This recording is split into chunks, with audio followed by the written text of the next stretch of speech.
Pemirsa Referensiana, saat ini di Referensiana atau Referensi Bagi Wanita Indonesia, pembahasannya adalah mengenai leadership ya. Wah, tadi saya sudah catat tuh beberapa poin penting. Ternyata seorang leader itu juga harus bisa memberikan solusi. Ya pasti.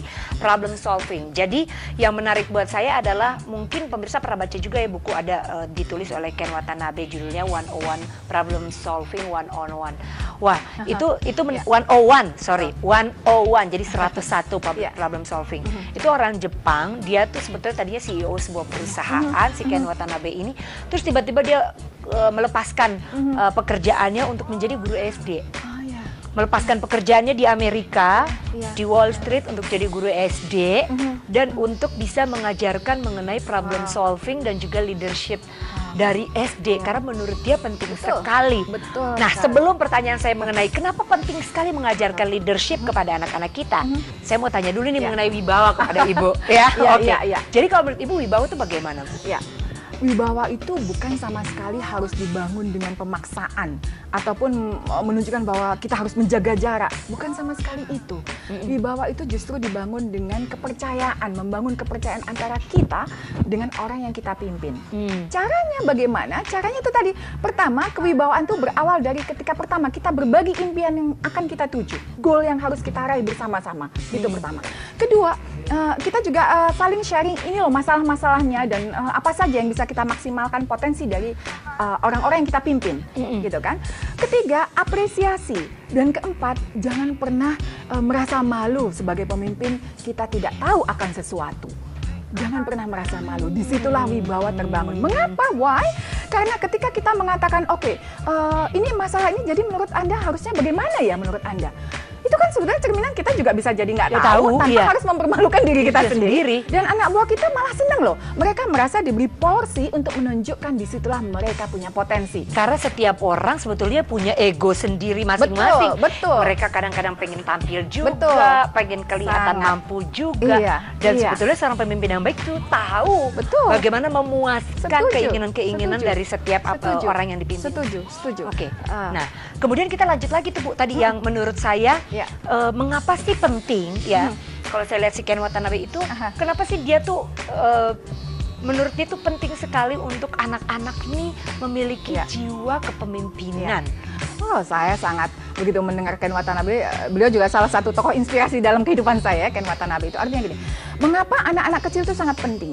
Karena Ken Watanabe seorang visioner, seorang pemimpin yang luar biasa, dia visioner. Artinya dia harus memastikan one day kita nggak pernah tahu suatu ketika kita meninggal, tapi kita punya harta warisan yaitu calon-calon pemimpin penerus yang menunjukkan bahwa, halo, sebagai seorang pemimpin kita harus punya satu kepedulian yang tinggi.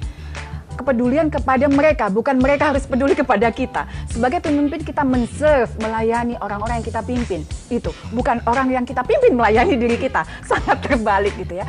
Jadi Ken Watanabe dengan menyentuh anak-anak kecil, beliau berharap bahwa sejak kecil setiap anak menyadari betapa pentingnya leadership dalam setiap pribadi seseorang. Sama dengan program kami, kebetulan kami punya program 1 juta buku buat yatim duafa.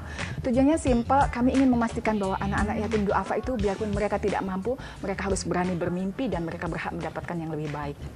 Kurang lebihnya seperti itu ya. Karena sebetulnya ya dari sifat-sifat semua yang tadi Ibu sudah paparkan akan baik sekali kalau semua orang memiliki sifat tersebut ya. Peduli, perhatian, apresiasi, mengembangkan dan mengasah kemampuan orang lain.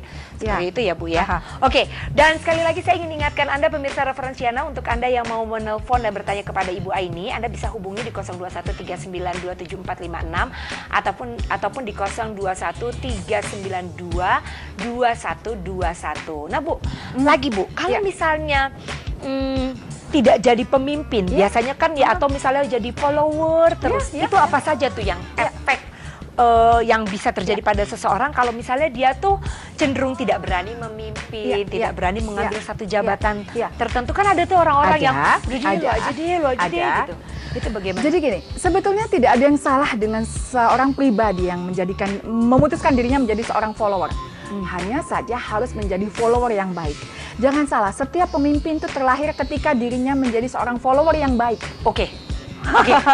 Setiap pemimpin terlahir ketika dia menjadi artinya gini, banyak loh kita yang ketika dipimpin, kita di depan beliau bilang iya. Ketika diberi tanggung jawab, gua nggak ngerti apa sih maksudnya. Nah, kalau kita bilang iya, pastikan diri kita mengerti. Kalau tidak mengerti, tanyakan gitu loh. Jangan bicara di belakang.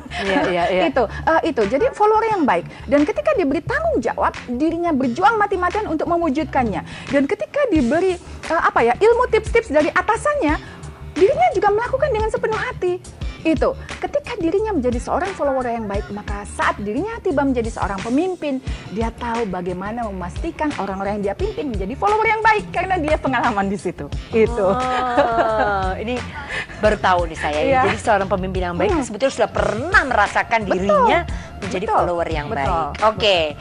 Ngomong-ngomong soal follower, udah follow akun Twitternya Sindo TV @SindoTV atau @referensiana. Monggo loh ya akun Twitter. Sebelum jadi follower siapa-siapa, jadi follower kita aja dulu. Jangan kemana-mana, tetaplah bersama dengan Referensiana.